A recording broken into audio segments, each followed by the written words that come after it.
What if I told you that right now, in a quiet village in eastern France, a little boy spent more than 500 days locked inside a metal box on wheels? Forgotten by the entire world, he lived in a space no bigger than a closet. Imagine a 9-year-old child, naked, curled in a fetal position, surrounded by his own waste. He was breathing the same stale metallic air since November 2024. This isn't a horror movie, though it sounds like one. This is real life. Today, on Life True Stories, we're going to walk through every heartbreaking second of this story together. My name is Elena, and if you're new here, welcome to the place where we don't just read the news. We feel it. We remember the names that the headlines forget. This is the story of the boy they tried to erase. Let's go back to Hagenbach, a tiny village tucked near the borders of Switzerland and Germany. Picture it, narrow streets, old stone houses, and neighbors who wave at each other every morning. It's the kind of place where people still believe that if something terrible happened, someone would notice. But as we'll see, silence can be a very heavy thing. In Hagenbach, nobody noticed for 17 long months. Not a soul. The boy, whom we'll call Lucas for now to protect his privacy, was 7 years old when everything changed. He was a normal little boy. He had good grades and a bright smile in his class photos. There were no medical records of any problems. He was just a kid who loved school and probably dreamed about football and ice cream like every other 7-year-old in France. But inside his home, something was breaking. You know how some homes look perfect from the outside but feel cold inside? His father had a new partner, and Lucas had what investigators called big difficulties with her. Think about that phrase for a second. Big difficulties. For a 7-year-old, that usually means a fear he can't even put into words yet. There was tension. There was fear. There was the growing, crushing feeling that he was no longer wanted in his own home. One day in November 2024, the father made a decision he would later justify as protection. It's a word that feels like a lie. He took his own son, put him in the back of his utility van, and locked the doors. He told the boy it was to keep him safe from his partner, who supposedly wanted to send him to a psychiatric hospital. He made the van sound like a sanctuary. So, Lucas climbed in. Or maybe he was carried. We don't know the exact moment of that first betrayal, but we know this. From that day forward, that utility van became his entire universe. Every dream, every thought, every breath happened inside those metal walls. I want you to imagine it with me, because I really need you to feel this. It's winter 2024. The van is parked behind the building. Metal walls are freezing at night. There is no heat. There is no light except whatever leaks through the tiny cracks. Lucas sits in the same position for days, then weeks, then months. His legs slowly start to lose their strength because there's nowhere to walk. His body starts to shut down in a way that's hard to even comprehend. He's just waiting. Spring 2025 comes. Flowers bloom outside in the village. Birds sing. Children ride their bikes past the van, laughing and shouting, never knowing a little boy is literally dying of neglect just a few feet away from them. It's chilling, isn't it? Then comes the summer. The inside of that van becomes an oven. The trash piles up around him. He hasn't showered since the day he was locked in. His hair grows long and matted, and his skin stretches tight over bones that are wasting away. And every single day, his father comes. He brings food sometimes, maybe some water, maybe just silence. Lucas told investigators later that he understood. He thought his father had no choice. Even in that hell, he still loved the man who put him there. That's the part that breaks my heart the most. The loyalty of a child is so absolute, even when it's being used against them. While Lucas was in that van, his friends and family were told he was in a psychiatric institution. They believed it. Teachers at school were told he had transferred to another school. His 12-year-old sister and the 10-year-old daughter of the partner went on with their lives. They ate dinner, did homework, and slept in warm beds while Lucas vanished from the earth. Nobody asked the hard questions, or if they did, the answers provided by the father were good enough to stop the inquiry. It makes you wonder, right? How many people saw that van every day and just thought it was full of tools? Until Monday. Just a few days ago, everything changed. A neighbor, someone who had walked past that same van hundreds of times, finally heard something. It wasn't a loud scream or a cry for help. It was just a sound.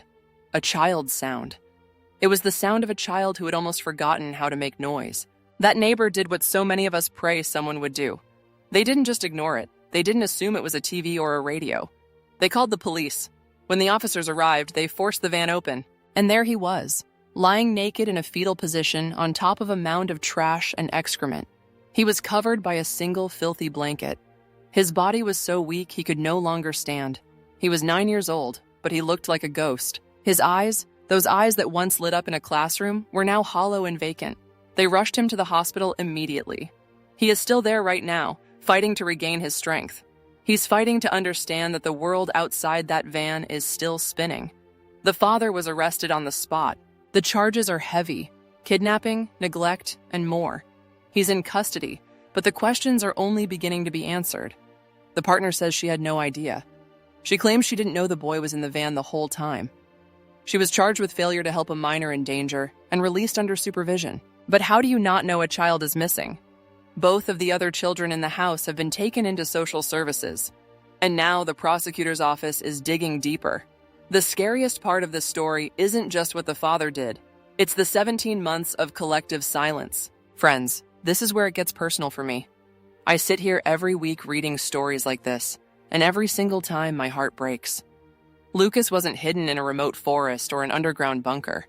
He was in an ordinary village. He was in a country that has systems in place to protect children, and still, he disappeared. What does that say about our modern world? About how easy it is to look away when someone gives a convenient excuse? He's in the hospital, they said. How many Lucas stories are happening right now? In vans, in basements, in houses with the curtains permanently closed? We scroll past so much news every day, but this one demands that we stop and look. It demands our attention. I want you to close your eyes for a second and picture that little boy on the day he was rescued. He hadn't felt sunlight on his skin in over 500 days. He hadn't felt the rain. He hadn't heard his own name spoken with kindness. But the moment those doors opened, someone finally said, "You're safe now." That's the part that gives me hope. Because even in the darkest stories, there is always a neighbor who hears the sound. There is always one person who decides to act. Lucas is 9 now. He has a very long road ahead of him. He has to learn to walk again. He has to learn to trust adults again. He has to learn that the world isn't just a cold metal box. It's a massive, terrifying task for a child. His father says he did it to protect him. But protection doesn't look like a cage. Protection doesn't smell like trash. And the partner's claim of not knowing? To me, not knowing when a child vanishes from your home is its own kind of failure. We have to ask ourselves, when we hear a strange sound, do we listen? When a child stops showing up at the park, do we ask why? When someone we know starts acting strange or secretive, do we have the courage to knock on the door? Let's go back inside that van one more time, because I want you to feel the weight of the time he lost. November 2024, day 1. Lucas is scared, but he trusts his dad. He curls up and thinks this will be over by tomorrow. But tomorrow never comes. December 2024. Christmas lights are twinkling in the village. He can probably hear the faint sound of music or laughter from the houses nearby. Inside the van, it's just cold. He has one blanket, and it's not enough to stop the shivering. January 2025. The frost patterns on the metal walls are the only art he sees. His legs start to cramp permanently because he's stuck in a fetal position. He tries to stretch, but the van is cramped, and his muscles are already starting to waste. February.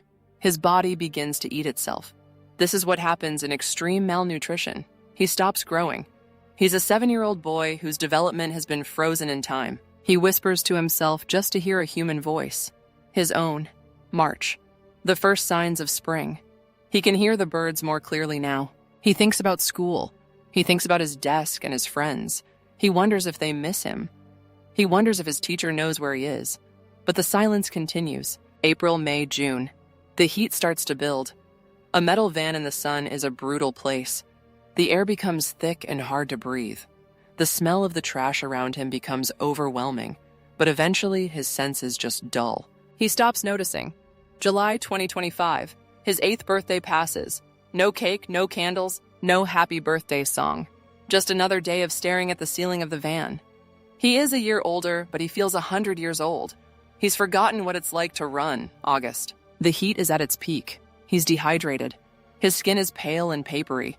His hair is a tangled mess. He hasn't seen his own reflection in months. He probably doesn't even recognize the boy he used to be. He's becoming a shadow. September. School starts again. There's a new group of kids in his old classroom. His desk has been given to someone else. His name is taken off the roll. The system has officially moved on without him. He is a ghost in his own town. October. The leaves fall. The air gets crisp. He knows another winter is coming, and the fear of the cold returns. He wraps himself in that same dirty blanket. It's his only friend. It's the only thing that keeps the metal from touching his skin. November 2025. Exactly 1 year. He has now lived longer inside that van than he lived freely with his family in that house. Think about that. 1 entire year of darkness and silence. And still, nobody has come to save him. The months bleed into 2026. January, February, March. He's so weak now, he can barely move his arms. He's stopped hoping. When you're in the dark for that long, hope starts to feel like a dream you can't quite remember. Until that Monday in April. 1 neighbor, 1 sound, 1 phone call. It sounds so simple, doesn't it? But it took 17 months for those 3 things to align.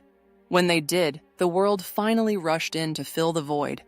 I've told you hundreds of true stories on this channel. Stories of survival and loss.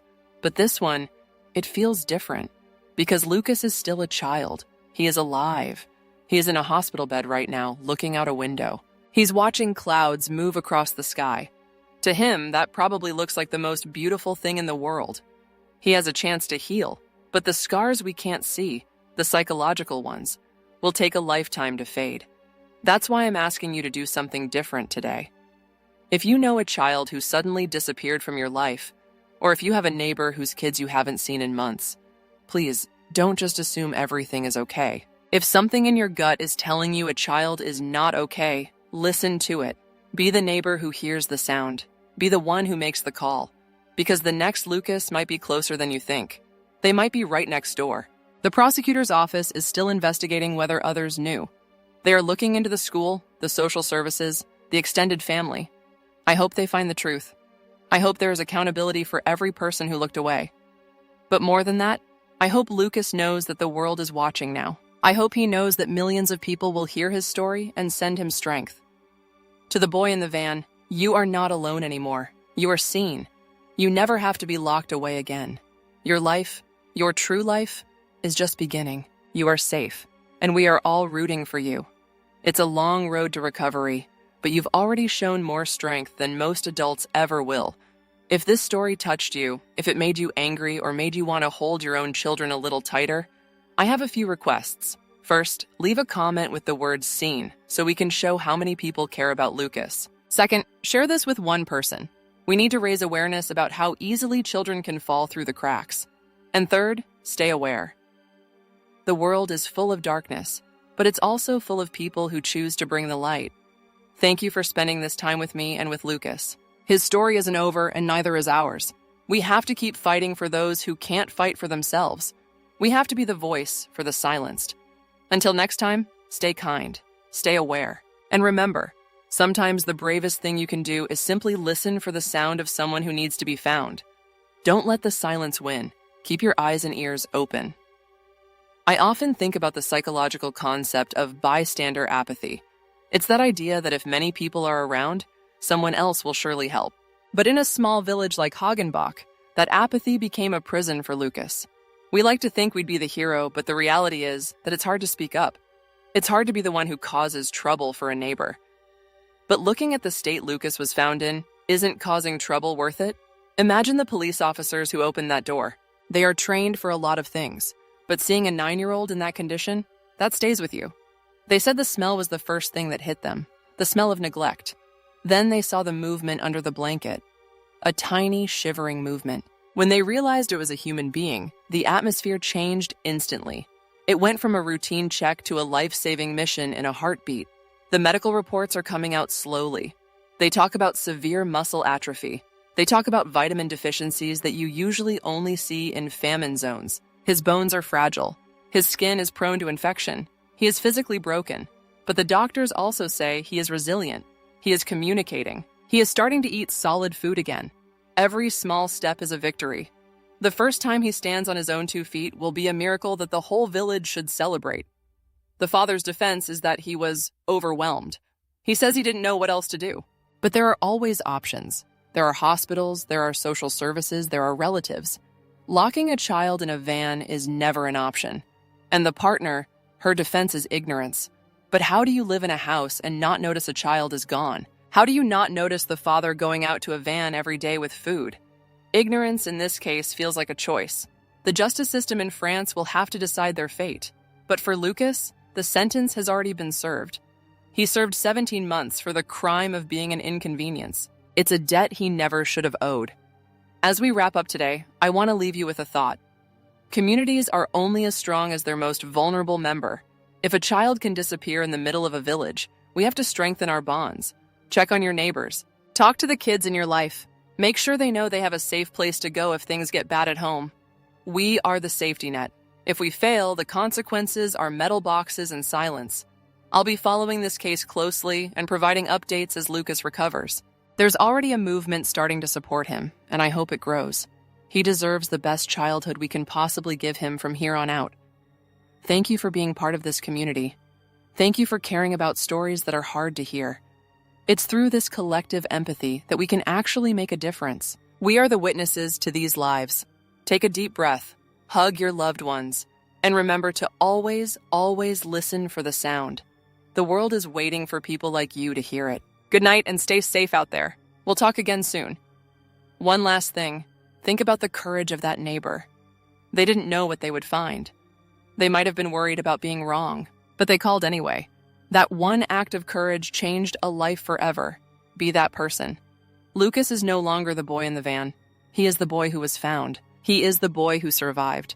And his story will remind us for years to come that even in the deepest darkness, the light can still find a way in. I'll leave you with the image of that van door opening. Not as a moment of horror, but as a moment of liberation. The air rushing in, the sunlight hitting his face, and the realization that the nightmare was finally over. It's a powerful image of hope. No matter how long someone has been forgotten, they can still be found. No matter how deep the hole, there is always a way out. Lucas is proof of that. His strength is our inspiration. All right, everyone. This has been a long and emotional journey today. I appreciate you sticking with me through the hard parts. It's important to bear witness. It's important to not look away. Until the next story, take care. And remember, every child deserves to be seen. Every child deserves to be heard. Let's make sure we're doing our part to make that a reality in our own corners of the world. Bye for now, and keep the light on. Actually, let's talk a bit more about the village of Hagenbach itself. It's a place with a population of just a few hundred. In a town that small, everyone usually knows everyone's business. That's why this case is so baffling to the authorities. The local bakery, the small grocery store, these are places where people chat. How did the father keep this secret for 500 days? He must have been incredibly calculated in his lies. He created a narrative and stuck to it. He told people Lucas was away. He used the stigma of mental health as a shield. By saying the boy was in a psychiatric unit, he discouraged people from asking too many questions. People tend to pull back when you mention psychiatric issues. It's a clever, albeit evil, tactic. He used people's desire to be polite against them. He knew they wouldn't want to pry into a family tragedy. It shows a deep understanding of social dynamics, used for the worst possible purpose. But the neighbor who called, they broke that social contract of politeness. They decided that the sound they heard was more important than being a good or quiet neighbor. That's the kind of disruption we sometimes need. When we talk about community, we often think of potlucks and festivals. But true community is also about looking out for the vulnerable. It's about noticing when a child's laughter is missing from the street for too long. In the coming weeks, there will be a lot of soul-searching in Hagenbach. The mayor has already spoken about the shock and the guilt the town is feeling. It's a heavy burden to carry, knowing a child was suffering in your midst. But guilt doesn't help Lucas now. Action does. Support for the social services that are now looking after him does. And a renewed commitment to child safety in the region does. We have to turn that guilt into something productive. I think about the other children in that house too. The 12-year-old sister. What did she know? What was she told? She's a victim in this too, living in a house of secrets, likely terrified of what might happen if she spoke up. The trauma ripples out. It doesn't just affect Lucas. It affects everyone who was touched by this web of lies. Those girls will need just as much support and therapy to understand that what happened wasn't their fault. It's a stark reminder that child abuse often happens in plain sight. It's not always a stranger in a dark alley. Most often, it's the people who are supposed to love and protect them the most. That's the hardest truth to swallow. But by talking about it, By bringing it out of the shadows, we take away its power. We make it harder for the next father to hide his son in a van. We make the world a little smaller for abusers and a little larger for children. So as you go about your day, keep Lucas in your thoughts. Let his story be a reminder of the power of a single voice, one neighbor, one call, one life saved. It really is that simple and that profound. I'm going to end it here for real this time. Thank you for listening to the full depth of this story. It's not an easy one, but it's an important one. Stay vigilant, stay compassionate, and I'll see you in the next episode. Remember, you are part of a community that cares, and together we can make sure that no more children are left to wait in the dark. Good night, Hagenbach. Good night, Lucas. We're all thinking of you. Actually, I just thought of one more detail I should share. The prosecutor mentioned that when Lucas was found, he didn't even cry. He was so used to being ignored that he had stopped using his voice to seek help. Think about that. That kind of silence is the deepest level of trauma. It's called learned helplessness. When a child learns that no matter how loud they scream, no one comes, they eventually just stop. They retreat into themselves to survive. The fact that he is now starting to communicate again is a huge sign of his spirit. He is finding his voice again, and we are here to listen. We are here to make sure that the next time he speaks, the whole world hears him. Okay, that's it. Truly, thank you for being here for every word. It means a lot to me and to the work we do here. Take care of yourselves and each other. We'll be back soon with more stories that need to be told. One last reflection. The van itself. It was a tool for work, a symbol of productivity, but it became a tomb. It's a reminder that anything can be used for harm if the heart behind it is broken. Let's work on healing those hearts. Goodbye for now. Stay kind, stay aware, and never forget Lucas. He is a hero in his own right, a survivor, a warrior, and he is finally free. Let's celebrate that freedom today.